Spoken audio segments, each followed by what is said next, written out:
You keep waiting for the right conditions, the right time, the right boss, the right amount of money sitting in the bank before you finally start. Here's the truth nobody hands you at the door. That season isn't coming. It was never coming because the right conditions were never the problem. Your philosophy was the problem. Not the economy, not your zip code, not the family you were born into, not the manager who never saw your worth. Your philosophy, the way you think, the way you explain your own life to yourself every single morning, that's the hand on the wheel.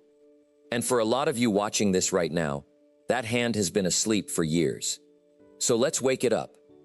Here's a picture worth sitting with for a second. Two people, same town, same starting salary, same rough start in life. One of them spent the last 10 years reading, saving, building a quiet skill on weekends nobody else noticed. The other spent the last 10 years waiting for a sign, a break, a better mood from the economy. Both of them will tell you, honestly, that the last 10 years went by fast. Only one of them built something in that decade the other one can't simply borrow. That's not an accident of fortune. That's 10 years of two different philosophies, quietly compounding in two completely different directions. There are two kinds of people walking around with the exact same 24 hours. One is planting. One is standing in a field, arms crossed, waiting for rain to fall on ground nobody ever planted. Which one have you been? Don't answer out loud. Just for the next 50 minutes, be honest with yourself. Millionaires are not made in the moment they cash the check. They're made years earlier, alone, in some small, unremarkable room, the day they decided to change how they think before a single number in their bank account had changed at all. That's what this is.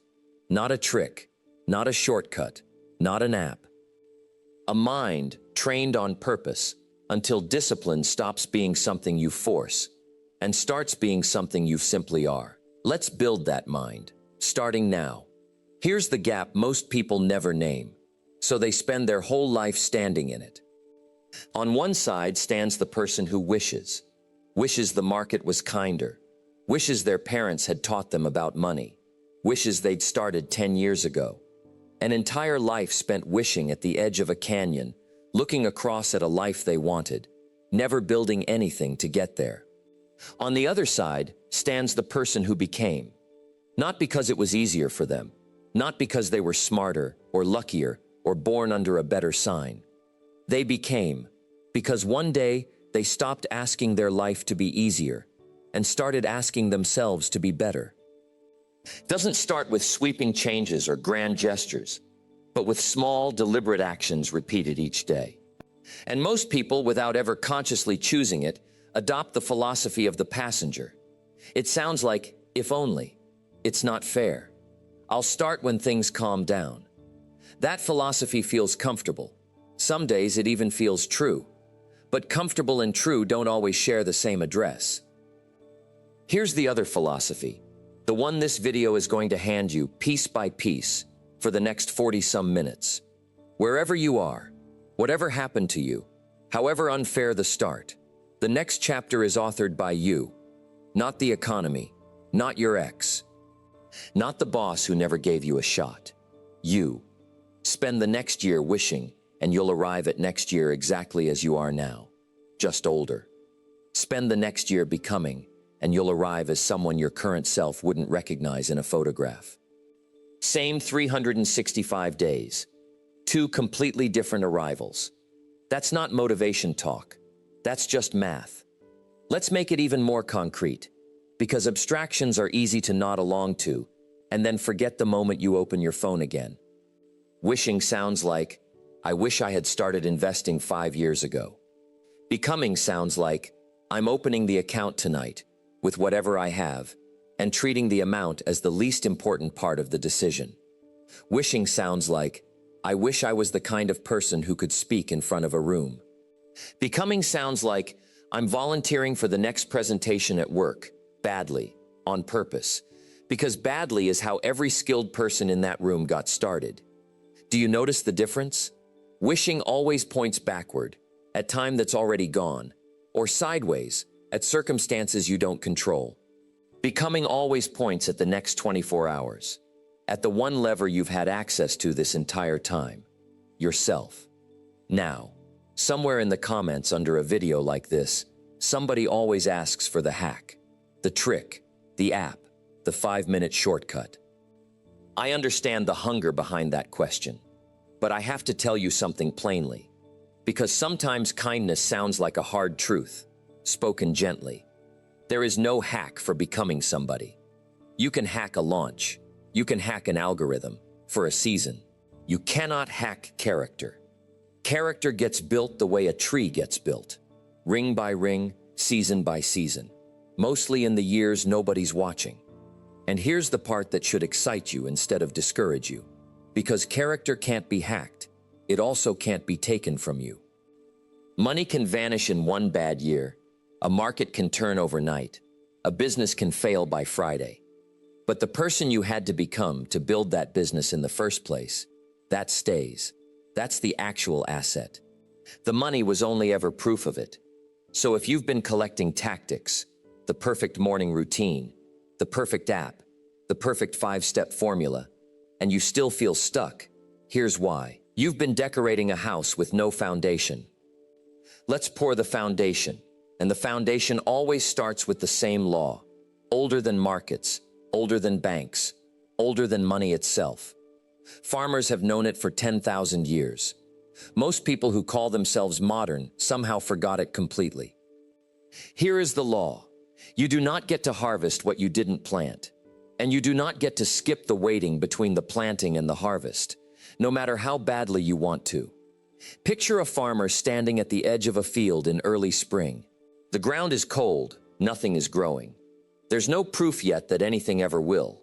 And still, he gets on his knees and puts seed into dirt. Why would he do that? There's no harvest in sight. Nobody drives by and applauds him for it. He plants anyway, because he understands something most people never learn. The season you're standing in determines the job you're supposed to be doing. Spring is for planting, not harvesting. Most people get this backwards in their own lives. They want summer's harvest while they're still standing in their own spring, arms crossed, refusing to plant, waiting for the field to fill itself. Let me say the law again, plainly, so it actually lands. Plant corn, you get corn, not apples, not gold. Corn because that's what went into the ground. Plant discipline every day, and eventually you harvest capability. Plant excuses every day, and you harvest more excuses, with less time left to fix it. You don't get to plant one thing and harvest another. Life does not negotiate on that point. Ever. Now here's where it gets uncomfortable, because I'd rather this change something in you than simply entertain you for 50 minutes. Every day you've been alive, you've been planting. Whether you meant to or not. Every workout you skipped was a seed. Every book you didn't open was a seed. Every hard conversation you avoided was a seed. Every dollar you never bothered to track was a seed.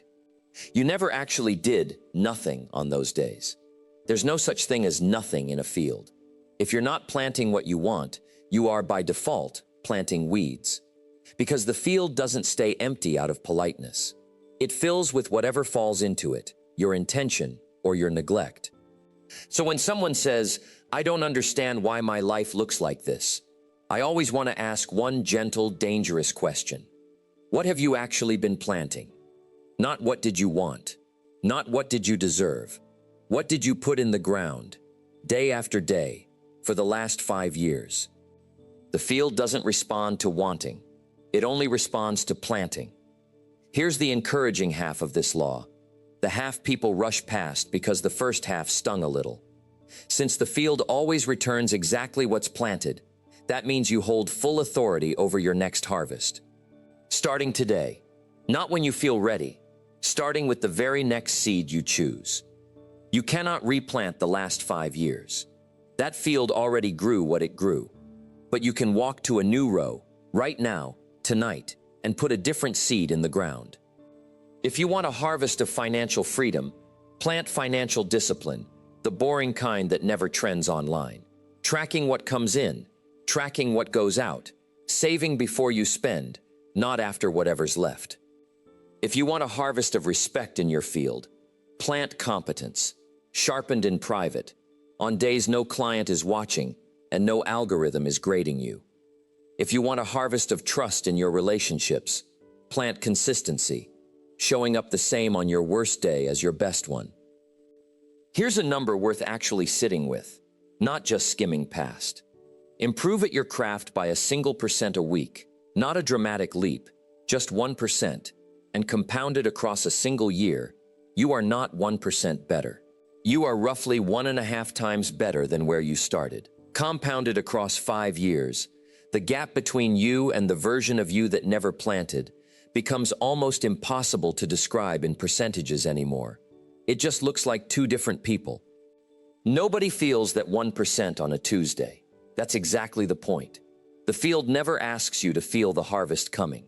It only asks you to keep planting on the days you feel absolutely nothing happening at all. So the next time discipline feels pointless because today's seed didn't obviously turn into today's harvest, remember that a farmer has never once expected a seed to sprout the same afternoon it went into the ground, and would think you were a little foolish for expecting anything different from your own field.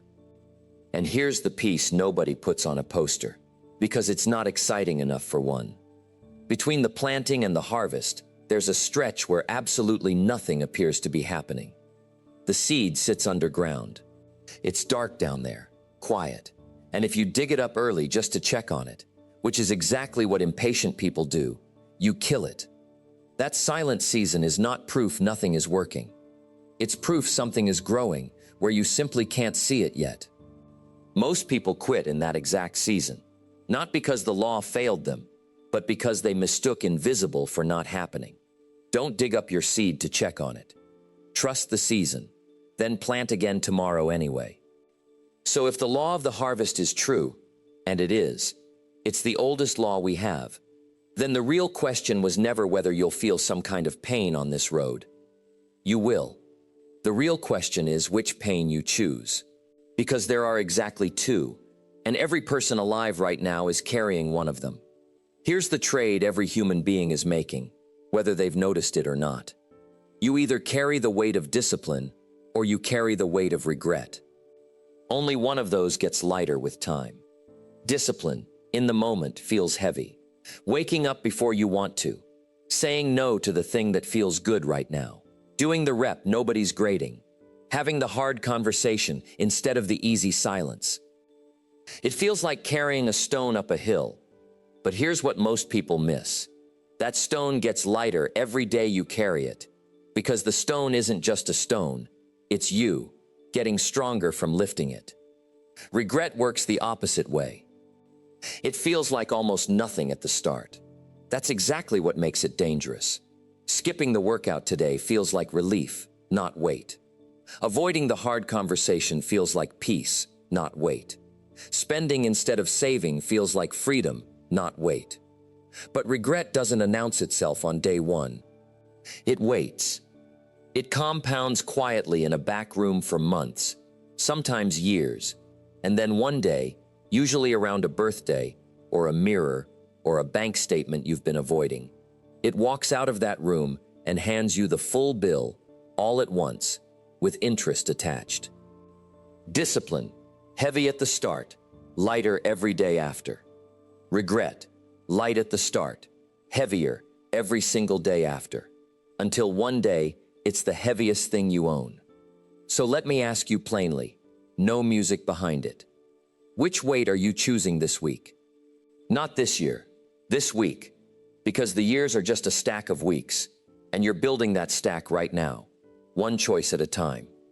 I want to be fair to you here, because this can start to sound like another lecture about cold showers and 5 a.m. alarms, and that's not what I mean by discipline.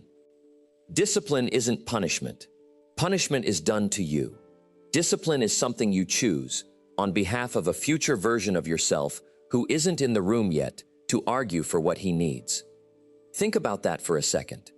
Right now, the you from 5 years out cannot speak, cannot vote, cannot argue his own case. He's entirely dependent on whether the you sitting here today decides to represent his interests. Discipline is simply you showing up as that future person's advocate, today. Skipping dessert was never about the dessert. It's a vote for the version of you who respects his own body. Reading instead of scrolling for 20 minutes isn't about the 20 minutes. It's a vote for the version of you who knows more next year than he does right now. Saving that first $100 isn't about the $100. It's a vote for the version of you who isn't controlled by an emergency, because he already prepared for it.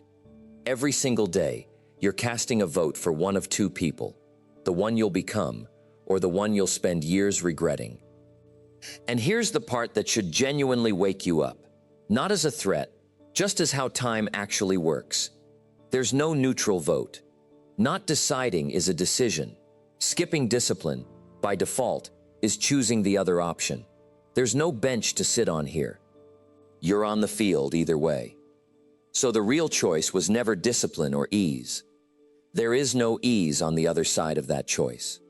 There's only a different, heavier kind of hard, delivered later, with interest, usually arriving at the exact moment you can least afford to pay it. Let's make this concrete, because a lesson without an example is just a nice-sounding sentence.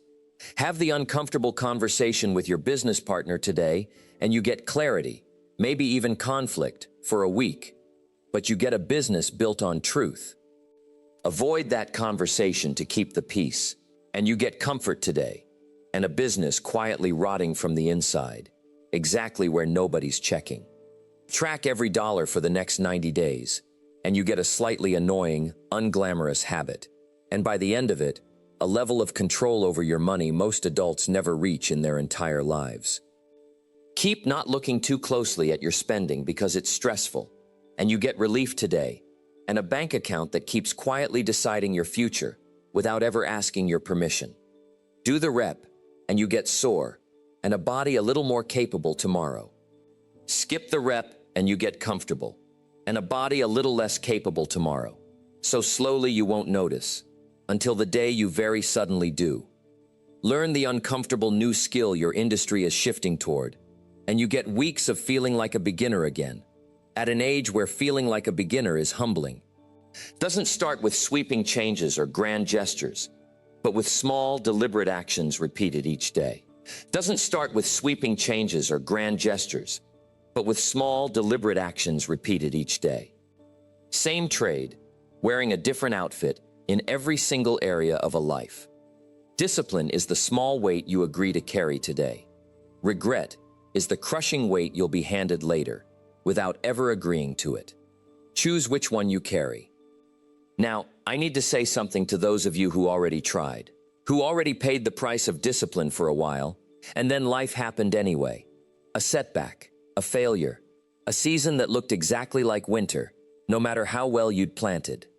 I haven't forgotten about you. That's exactly where we're going next, right after we deal with a threat that has nothing to do with how hard you're trying. Here's something farmers understand that most people planning their own life completely ignore. A field doesn't just need seed, it needs a fence. Because the moment you plant something worth growing, two things start showing up uninvited: weeds and animals that would very happily eat your harvest before you ever get to it. Let me translate that out of the metaphor for a second. The weeds are the small, low-effort inputs you let into your day without ever deciding to. The noise. The scroll that eats 45 minutes and gives you nothing back. The show that gives your brain the feeling of learning without the substance of it. Weeds don't ask permission. They just take root in whatever ground you leave unguarded. The animals at the fence line are something else. They're people. Not bad people necessarily.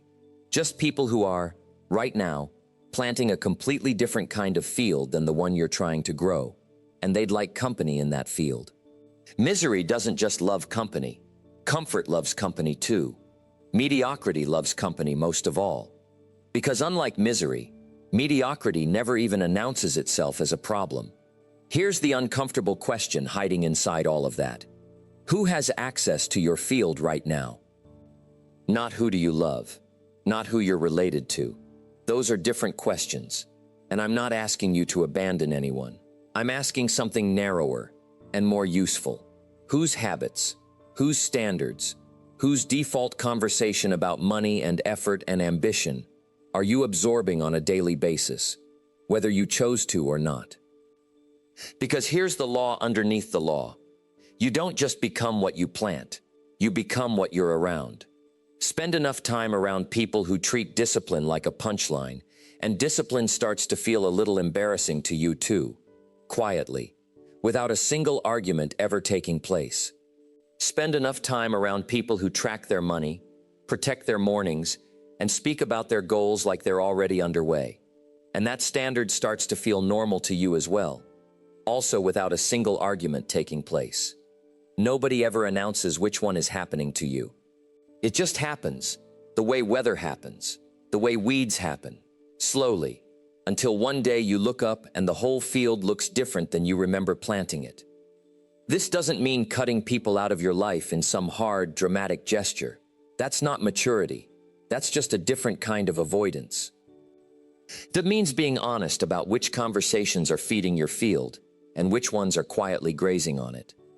That means choosing, on purpose, to spend some part of every week around a book, a mentor, a community, a single conversation that pulls your standard up, instead of just keeping you company at the level you're already at. You already do this with food, probably, or you know you should. Nobody stays surprised for long that eating badly every day produces a body that doesn't feel good. Apply the same honesty to your inputs. What have you been feeding your mind on a daily basis? A steady diet of comparison, outrage, and other people's highlight reels will produce exactly the harvest you'd expect from that diet. You cannot out-discipline a toxic environment forever. Eventually, the fence matters as much as the seed. So build one, not out of cruelty toward anyone on the other side of it, out of respect for whatever you're trying to grow on your side of it. Protect the field. Then let's talk about the other threat no fence can stop, the one that comes from the sky, not the ground. Quick gut check, because we're roughly at the halfway mark, and I'd rather ask you now than let you drift through the second half on autopilot. Of everything so far, the harvest law, the two prices, the fence around your field, which one landed the hardest? Which one made you a little uncomfortable, in a good way? Hold on to that one. Not all of them, just the one that stung. That's usually the one your life is actually asking you to plant first. Everything else in this video will still be true whether you act on it or not. But that one, the one that just made you flinch, has your name on it right now. Let's talk about winter. Not the season on a calendar, the season in a life. The stretch where the business didn't work. The relationship ended. The plan collapsed. The money ran out faster than the dream did. Here's what winter feels like from the inside. Permanent. It always feels permanent from the inside. That's the cruelest trick winter plays. It convinces you, while you're standing in it, that spring was a story you made up. Go stand in any orchard in January, though, and look closely at the trees. They look dead, bare, gray. Nothing that looks like life anywhere on them. And yet, if you know anything about orchards, you know that's not death. That's dormancy. The tree hasn't quit.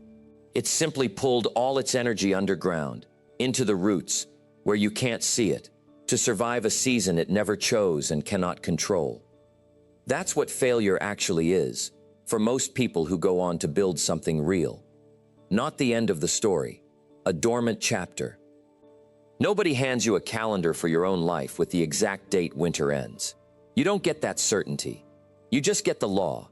Winter has never once, in the entire recorded history of this planet, been permanent. Every single winter has ended in a spring. Not because it was owed one, because that's what a season is. A season, by definition, is a stretch of time, not a location you get stuck in forever. So here's the reframe I need you to actually carry past this video, into your actual week. Failure is information, delivered in a hard season, about a strategy.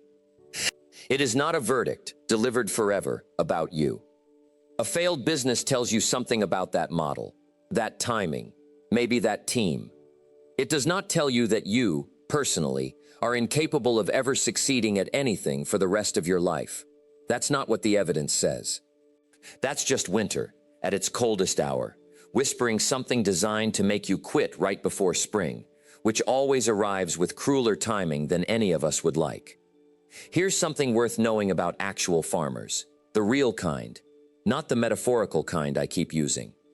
The harshest winters often produce the strongest root systems.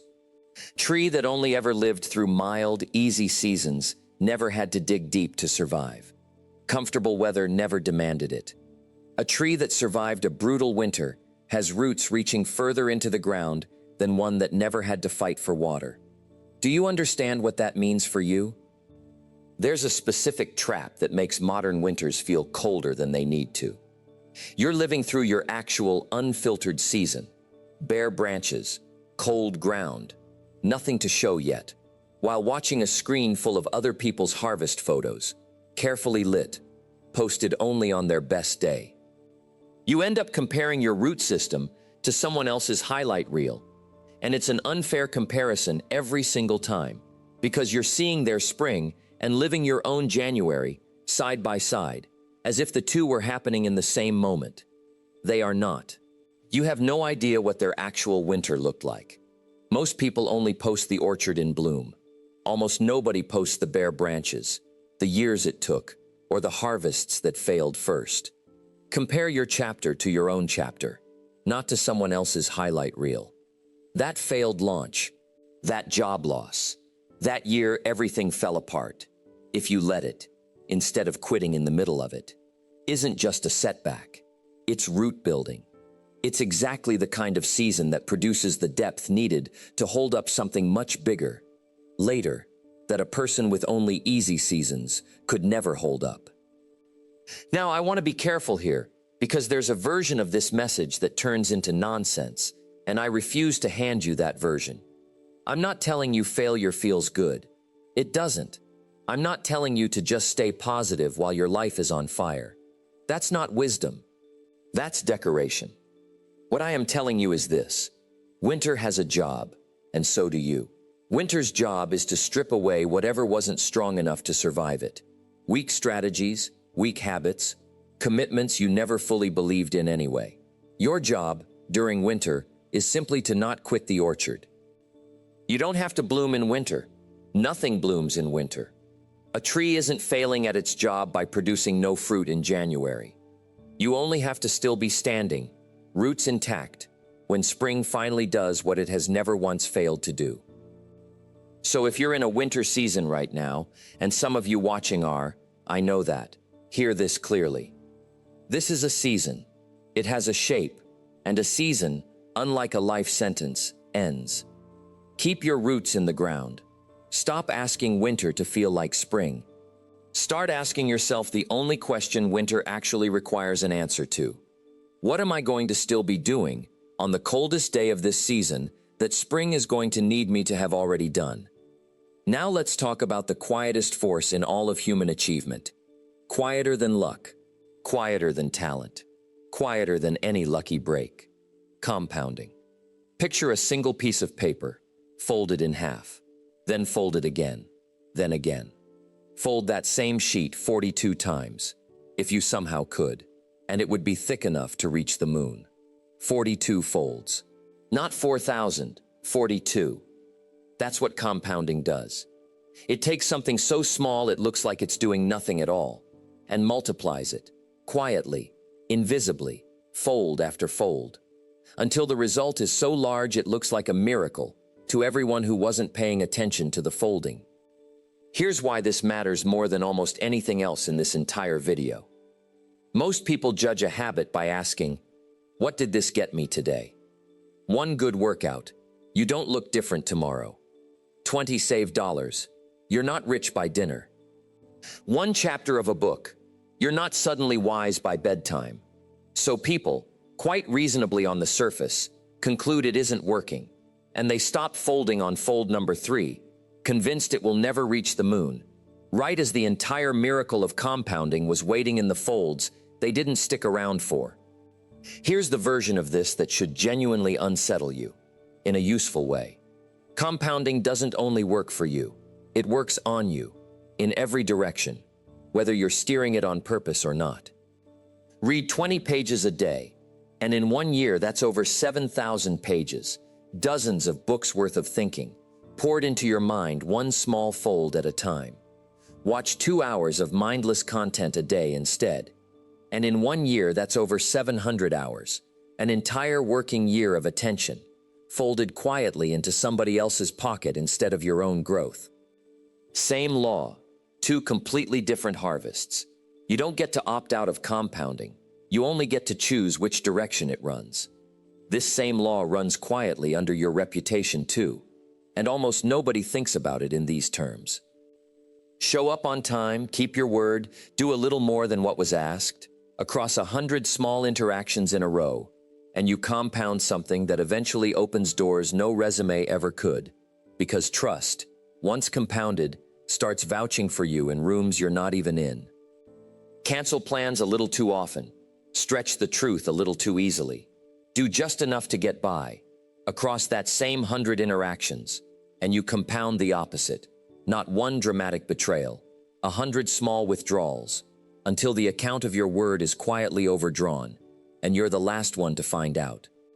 This same law runs through your energy too, not just your bank account or your name in a room. Skip sleep to steal a few extra hours from the day. Cut corners on your health to move faster in the short term, and you're not stealing time. You're borrowing it, at a rate your body eventually reprices without asking your permission, usually right when you need that energy the most. Protect a decent bedtime. Move your body most days. Drink the water instead of the third coffee. And none of it feels like progress on the day you do it. It only shows up later, as an energy and a clarity that the people who skipped all of it to grind harder quietly don't have anymore. Here's the part about money specifically, since plenty of you came to this video with money on your mind. Real wealth, the kind that lasts, is rarely built from one dramatic decision. It's built from a boring stack of small, repeated ones. Spend less than you earn, invest the difference, protect it from your own impatience, and repeat that for years without needing applause for any single instance of it. There is no fold in that entire process that feels impressive on the day you do it. Folding paper